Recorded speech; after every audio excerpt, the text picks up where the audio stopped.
श्रद्धा intermediate college, कचनार, राया तालाब, वाराणसी। कक्षा 10, विषय रसायन विज्ञान। पाठ आपका चल रहा है रासायनिक अभिक्रियाएं एवं समीकरण। तो दिनांक 14/7/2021, भाग 2। इसके पहले आप लोग जो है रासायनिक अभिक्रिया क्या होती है और रासायनिक अभिक्रिया कितने प्रकार की होती है ये सब पढ़े हैं। तो रासायनिक अभिक्रियाएं जो है निम्न प्रकार की होती है। पहला संयोजन अभिक्रिया, इसके पहले वीडियो में आप लोग पढ़ चुके हैं। और दूसरा देखिए यहाँ पे आपका है, दूसरा है वियोजन अभिक्रिया। वियोजन अभिक्रिया में देखेंगे, दूसरा आप पढ़ेंगे जो रासायनिक अभिक्रिया के भाग हैं। पहला संयोजन अभिक्रिया या योगात्मक अभिक्रिया पढ़ चुके हैं। दूसरा है आपका वियोजन अभिक्रिया। वियोजन अभिक्रिया की जो अंग्रेजी होती है dissociation reaction. Dissociation reaction DISSOCIATION reaction REACTION। Dissociation reaction means आपका वियोजन अभिक्रिया। अब वियोजन अभिक्रिया क्या होती है या इसके परिभाषा क्या होता है इसके बारे में जानेंगे। ऐसी रासायनिक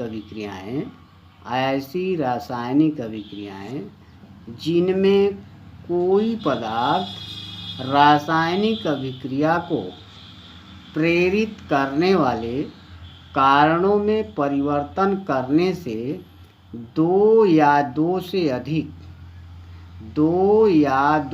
अधिक पदार्थों में विभक्त हो जाता है तथा उपर्युक्त कारण हटा देने से पुनः मूल पदार्थ बन जाता है, तो उसे वियोजन अभिक्रिया कहते हैं। वियोजन अभिक्रियाएं मुख्यतः दो प्रकार की होती है। कै प्रकार की होती है? दो प्रकार की। वियोजन अभिक्रियाएं मुख्यतः दो प्रकार की होती है। पुनः परिभाषा एक टाइम देख लीजिए। ऐसी रासायनिक अभिक्रियाएं जिनमें कोई पदार्थ रासायनिक अभिक्रिया को प्रेरित करने वाले कारणों में परिवर्तन करने से दो या दो से अधिक पदार्थों में विभक्त हो जाता है तथा उपर्युक्त कारण हटा देने से पुनः मूल पदार्थ बन जाता है, तो उसे वियोजन अभिक्रिया कहते हैं। वियोजन अभिक्रियाएं दो प्रकार की होती है। कितने प्रकार की होती है? दो प्रकार की। पहला है आपका ऊष्मीय वियोजन। यहाँ देखिए, पहला जो है ऊष्मीय वियोजन। ऊष्मीय वियोजन की अंग्रेजी है thermal dissociation. Thermal dissociation THERMAL dissociation DISSOCIATION। दूसरा है आयनिक वियोजन। आयनिक डिसोसिएशन IONIC डिसोसिएशन DISSOCIATION। आयनिक वियोजन। तो इस तरह से वियोजन अभिक्रियाएं दो प्रकार की हुई। जो पहला है ऊष्मीय वियोजन और दूसरा है आपका आयनिक वियोजन। अब हम पहले के बारे में अध्ययन करेंगे कि ऊष्मीय वियोजन होता क्या है। ये देखिए, ऊष्मीय वियोजन में पहला आपका ऊष्मीय वियोजन थर्मल डिसोसिएशन। थर्मल ऊष्मीय वियोजन किसे कहते हैं या इसकी परिभाषा क्या होती है इसके बारे में जानेंगे कि ऊष्मीय वियोजन होता क्या है। अब देखिए, ऊष्मीय वियोजन थर्मल डिसोसिएशन THERMAL DISSOCIATION। ऊष्मीय वियोजन देखिए नाम से ही क्लियर है। इसमें हम शॉर्ट में भी दे सकते हैं। जैसे देखिए यहाँ पे आपका ऊष्मीय वियोजन की परिभाषा क्या होती है, यहाँ दिया गया है। जब किसी यौगिक को गर्म करने से उसके अणु दो अथवा दो से अधिक छोटे अणुओं में परिवर्तित हो जाते हैं और ठंडा करने पर वे फिर से मिलकर मूल यौगिक बनाते हैं, तब इस अभिक्रिया को ऊष्मीय अथवा तापीय वियोजन कहते हैं। पुनः परिभाषा देखिए, जब किसी यौगिक को गर्म करने से उसके अणु दो अथवा दो से अधिक छोटे अणुओं में परिवर्तित हो जाते हैं और ठंडा करने पर वे फिर से मिलकर मूल यौगिक बनाते हैं, तब इस अभिक्रिया को ऊष्मीय अथवा तापीय वियोजन कहते हैं। अब जो है ऊष्मीय वियोजन, ऐसे सामान्य परिभाषा भी आप दे सकते हैं। जैसे यदि कोई यौगिक है, अगर उसको हम ऊष्मा दे रहे हैं, उसमें ऊष्मा देने का मतलब गर्म कर रहे हैं, तो दो या दो से अधिक पदार्थों में टूट जाता है। अगर जो है ऊष्मा देना बंद कर देंगे तो जो है ठंडा होने पर पुनः मूल यौगिक बन जाएगा। तो इस प्रकार की अभिक्रिया अगर आपके सामने दिखाई दे रही है तो उसे कहेंगे ऊष्मीय वियोजन। तो अब जो है ऊष्मीय वियोजन का उदाहरण देखिए, आपके सामने है क्या होता है। उदाहरण पहला है, यहाँ पे देखिए ऊष्मीय वियोजन। तो ऊष्मीय वियोजन में आप देखेंगे अमोनियम क्लोराइड, ये देखिए लिखा हुआ है अमोनियम क्लोराइड। इसका जो सूत्र होता है यानी अणु सूत्र NH4Cl को अमोनियम क्लोराइड कहते हैं। ये जो है अमोनियम क्लोराइड रासायनिक नाम है। इसका जो साधारण नाम होता है इसे नवसादर, मार्केट में आपका नवसादर के नाम से मिलता है, लेकिन रासायनिक नाम अमोनियम क्लोराइड होता है। अगर अमोनियम क्लोराइड को यहाँ देखिए को अगर ये तीर आगे की ओर गया हुआ है, अगर जो है इसे हम गर्म कर रहे हैं तो यह दो पदार्थ में टूट रहा है। पहला है अमोनिया, पहला क्या है अमोनिया, जिसका सूत्र होता है NH3। दूसरा है हाइड्रोजन क्लोराइड, इसका सूत्र होता है HCl। तो इस प्रकार अमोनियम क्लोराइड को जब गर्म करेंगे तो अमोनिया बनेगी और हाइड्रोजन क्लोराइड बनेगा। अगर यही दो पदार्थों को, गर्म है तो अमोनिया और हाइड्रोजन क्लोराइड बन रहा है, अगर यही जो है एक दूसरे में मिले हुए हैं, अगर ठंडा कर रहे हैं, ये देखिए ठंडा कर रहे हैं, तो ये दोनों आपस में अभिक्रिया करके मूल यौगिक यानी अमोनियम क्लोराइड बना देते हैं। तो इस तरह से ये जो है ऊष्मीय वियोजन होता है। तो अगर इस प्रकार की अभिक्रिया आपको दिखाई दे रहे तो उसे हम उत्क्रमणीय अभिक्रिया भी करते हैं, यानी अग्र दिशा में भी हो रही है और पश्चिम दिशा में हो रही है, लेकिन उचित परिस्थिति होना चाहिए। पहले जब गर्म करेंगे तो अमोनिया और हाइड्रोजन क्लोराइड बनेगा और ठंडा करेंगे तो अमोनियम क्लोराइड बनता है। तो ऐसी अभिक्रिया अगर दिखाई दे रही है तो उसे उत्क्रमणीय अभिक्रिया कह सकते हैं, ये जो कि अगली कक्षा में आप लोग पढ़ेंगे। अब यहाँ देखिए आगे है दूसरा उदाहरण है, आपके सामने दिखाई दे रहा है। ये है फास्फोरस पेंटाक्लोराइड। क्या है? फास्फोरस पेंटाक्लोराइड है PCl5। फास्फोरस पेंटाक्लोराइड को इसका सूत्र होता है PCl5 यानी इसको कहेंगे फास्फोरस पेंटाक्लोराइड। ये रासायनिक नाम है फास्फोरस पेंटाक्लोराइड।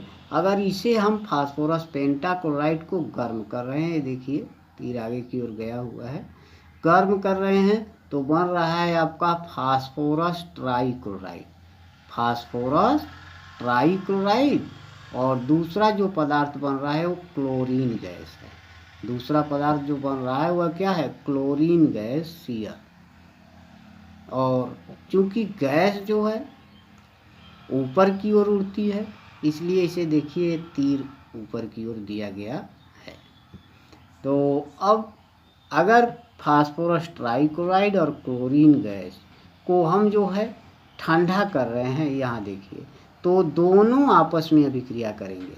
ठंडा करने पर ठंडा एकदम जो है ठंडा जब हो जाएगा तो ये दोनों अभिक्रिया करके मूल यौगिक यानी पुनः फास्फोरस पेंटाक्लोराइड बना देते हैं।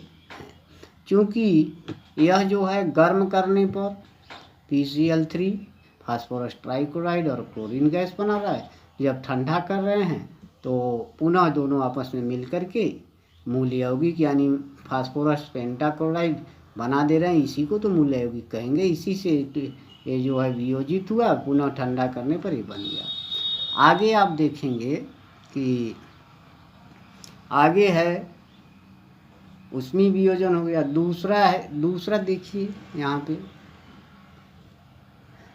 दूसरा आयनिक वियोजन। दूसरा पॉइंट क्या है आपका, आयनिक वियोजन, आयनिक डिसोसिएशन। IONICDISSOCIATION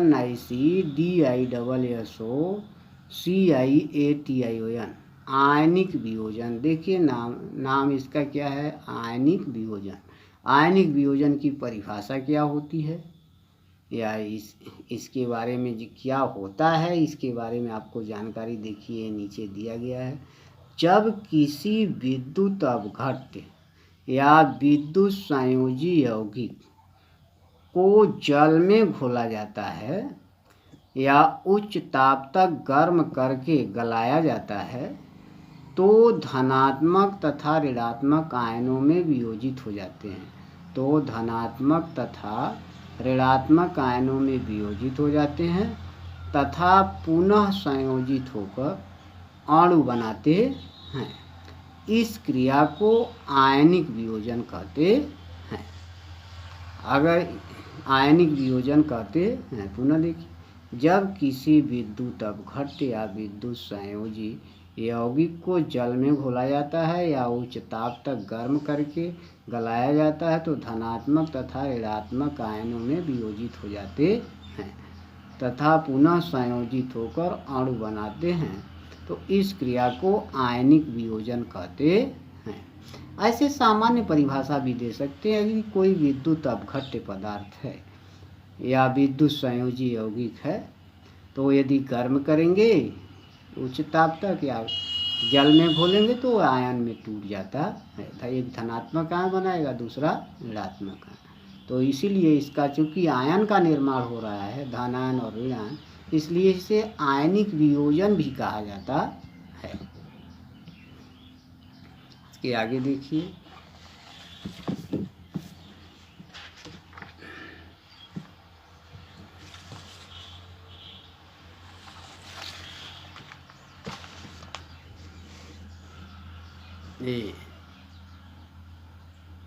आयनिक वियोजन का आपका आपके सामने उदाहरण परिभाषा अभी बताया गया है। जो आयनिक वियोजन का उदाहरण देखिए, जो विद्युत अपघट्य पदार्थ पहला है आपका NaCl, sodium chloride. Sodium chloride को नमक कहा जाता है। क्या कहा जाता है, साधारण नाम। सोडियम क्लोराइड तो रासायनिक नाम है, लेकिन नमक इसका साधारण नाम, जो कि हम लोग जो है भोजन यानी भोज्य पदार्थों में प्रयोग करते हैं। तो NaCl, सोडियम क्लोराइड, NaCl को अगर हम जो है यहाँ देखिए जल में घोल रहे हैं, किस में घोलेंगे, जल में अगर घोल रहे हैं तो सोडियम आयन बनेगा, यानी सोडियम चूँकि प्लस है इस पे, इसलिए सोडियम आयन या सोडियम धनायन भी कहेंगे। दूसरा है आपका Cl- क्लोराइड आयन या क्लोराइड ऋणायन भी कहेंगे। तो ये देखिए, अगर हम इसे जल में घोल दे रहे हैं तो सोडियम धनायन और क्लोराइड ऋणायन का निर्माण कर रहे हैं। अगर इसको जो है ये आपस में जुड़ते हैं तो पुनः से NaCl का निर्माण कर देते हैं।